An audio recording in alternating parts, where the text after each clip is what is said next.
Hello students, हमारा जो last live session था उसमें हमने non inertial frame of reference को सोल्व करने के लिए एक वेज प्रॉब्लम की थी। अब उस वेज प्रॉब्लम में क्या था, कुछ बच्चों के डाउट्स रह गए थे और हमारा सेशन ओवर हो गया था। डाउट्स थे कि हम ऑफलाइन हो गए थे या हमारा नेटवर्क वीक था, हमें स्क्रीन नहीं दिखाई दी या वीडियो नहीं क्लियर दिखाई दिया।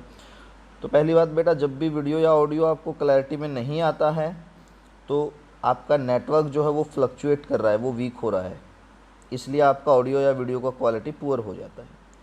आप जब कभी भी ऑनलाइन क्लास के लिए बैठे तो किसी ऐसे स्पेस को पहले से ही आप फिक्स कर लें जहाँ पर आपका नेटवर्क ज़्यादा फ्लक्चुएट ना होता हो। खैर, हम आज वेज प्रॉब्लम को ही देखते हैं। दोबारा से देखिए क्या है। The block of mass m is in equilibrium relative to the smooth wedge of mass capital M। ये एक स्मॉल ब्लॉक है मास m का, इक्विलिब्रियम में है, किसके रिलेशन में है? कैपिटल M के रिलेशन में। Which is pushed by A horizontal force F, जो कि हॉरिजॉन्टल फोर्स F से पुश किया जा रहा है। Find pseudo force acting on M। जो M है इसके ऊपर लगने वाला सूडो फोर्स आपको बताना है। कोई प्रॉब्लम नहीं है, सूडो फोर्स ही तो बताना है। अब देखो, जो ये ब्लॉक है मास कैपिटल M का, इसके ऊपर फोर्स लग रहा है इस तरफ, तो ये इस तरफ एक्सेलरेट होगा, इस तरफ एक्सेलरेट होगा, तो इसका एक्सेलरेशन भी इधर हो गया। और हमें पता है सूडो फोर्स तो क्या होता है, अपोजिट टू एक्सेलरेशन। तो सूडो फोर्स इस पे लग गया इधर, इक्वल एंड अपोजिट लगाएंगे तो F फोर्स से एक्ट हो रहा है, तो ये भी F होगा, तो सूडो फोर्स F लगेगा। पर अब बात ये है कि मुझे इस सूडो फोर्स की वैल्यू चाहिए, कितनी होगी? मुझे तो पता है कि फोर्स बराबर क्या हो जाएगा, small mass m into acceleration, ठीक है ना। इसके लिए ये सूडो फोर्स है तो मैं इसको p से रिप्रेजेंट कर देता हूँ। हमें पता है एक्सेलरेशन अगर ये है तो इसका भी एक्सेलरेशन इस डायरेक्शन में क्या होगा, a होगा। तो एक्सेलरेशन है स्मॉल मास, सूडो फोर्स बदल जाएगा। अब मुझे इस एक्सेलरेशन a की वैल्यू मिल जाए तो मैं सूडो फोर्स निकाल सकता हूँ। अब एक्सेलरेशन a की वैल्यू क्या होगी, देखिए, applied force F is equals to total mass. अब देखो जरा यहाँ पर, इसका मास है कैपिटल M, ये है स्मॉल m, ये पूरा का पूरा एक सिस्टम मान लूँ, और इस पूरे सिस्टम पे मैं यहाँ से एक फोर्स लगा रहा हूँ। अब यहाँ से एक फोर्स F लग गया पूरे सिस्टम पे, इस पूरे सिस्टम का मास कितना हो जाएगा, m प्लस स्मॉल m।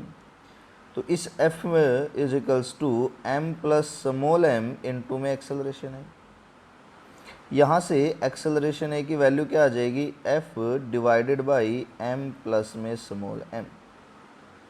तो यहाँ से जो सूडो फोर्स मेरा लगेगा इसकी वैल्यू क्या आ जाएगी, F divided by m plus small m, मेरा एक्सेलरेशन हो गया, मल्टीप्लाइड बाई स्मॉल m। कोई आपसे पूछे डायरेक्शन क्या होगी, तो अगर ये इधर जा रहा है तो ये इधर, अगर मैं इसको मेरा रेफरेंस मान लेता हूँ, इस तरफ मेरा पॉजिटिव एक्सिस है तो ये नेगेटिव एक्सिस हो जाएगा, तो सूडो फोर्स हो जाएगा नेगेटिव ऑफ m इंटू में F divided by m plus small m into में आई कैप। तो ये हमारे पास में क्या हो जाएगी, सूडो फोर्स की डायरेक्शन हो जाएगी। तो बेटा पहला पार्ट तो हमारा इजीली सॉल्व हो गया, वेज प्रॉब्लम में भी कल हमने यही किया था। अब दूसरा पार्ट देखेंगे। We have to find out pseudo force acting on capital M as viewed by the observer sitting on the wedge. अब हमारे पास एक ऑब्जर्वर है जो यहाँ पर सिट कर रहा है, यहाँ बैठा हुआ है।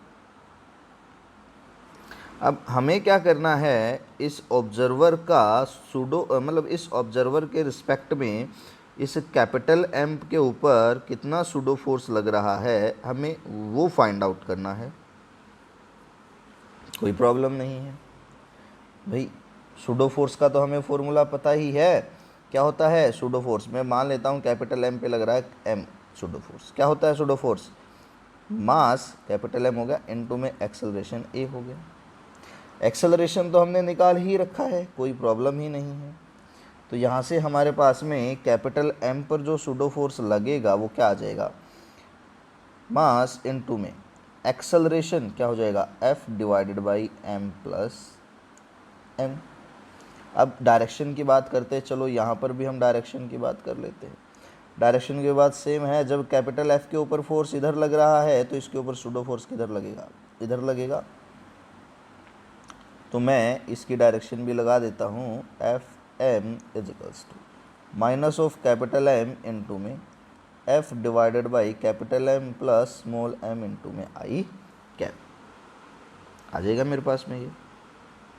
अब यहाँ पर एक चीज़ सोचने की है बेटा, थर्ड पार्ट देखते हैं इसका एक बार, फिर हम उस चीज़ के बारे में भी बात करेंगे कि यहाँ पर कौन सी चीज़ हमारी सोचने की है।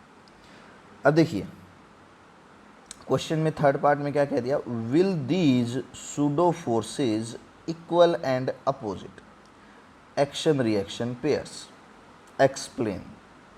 यहाँ से एक बहुत इंपॉर्टेंट कॉन्सेप्ट अभी हमारा जो है निकल करके आने वाला है। आप अपनी नोटबुक में कहीं बड़ा सा नोट डाल करके इस कॉन्सेप्ट को भी लिख लेना। अब एक चीज़ देखते हैं, देखो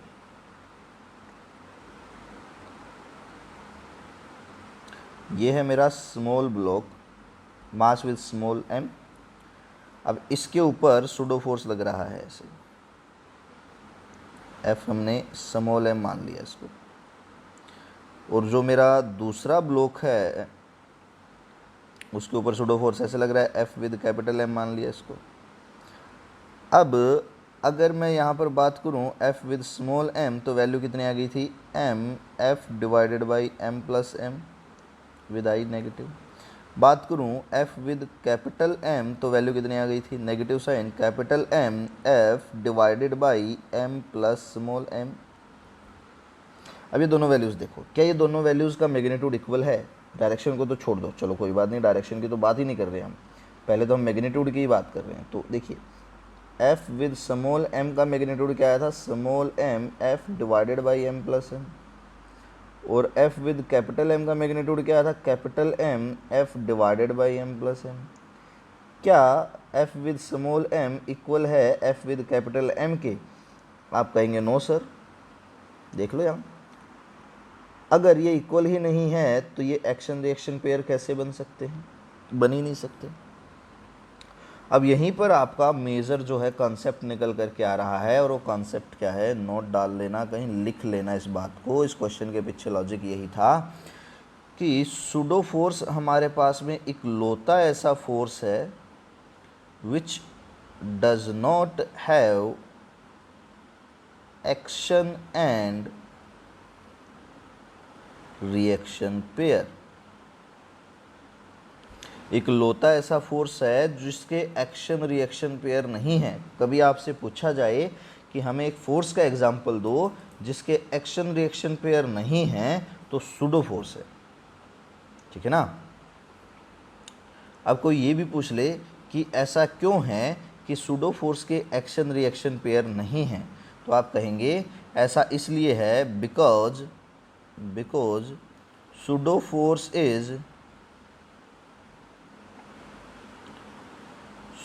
फोर्स इज नॉट रियल। ये रियल नहीं है, बल्कि क्या है, ये मैं ब्रैकेट लगा करके लिख देता हूँ, इमेजिनरी है, जिसको हम यूज़ करते हैं सिर्फ इसलिए ताकि हम क्या कर सकें, non inertial frame of reference के अंदर न्यूटन्स लॉ को इम्प्लीमेंट कर सकें, बस, और कुछ नहीं, ठीक है ना।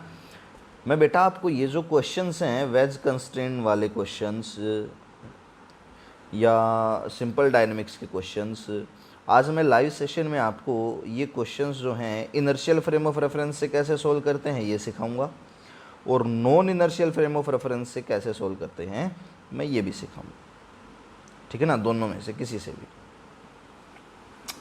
तो आज के इस कुछ लेक्चर में सिर्फ इतना ही। Thank you, have a great day ahead.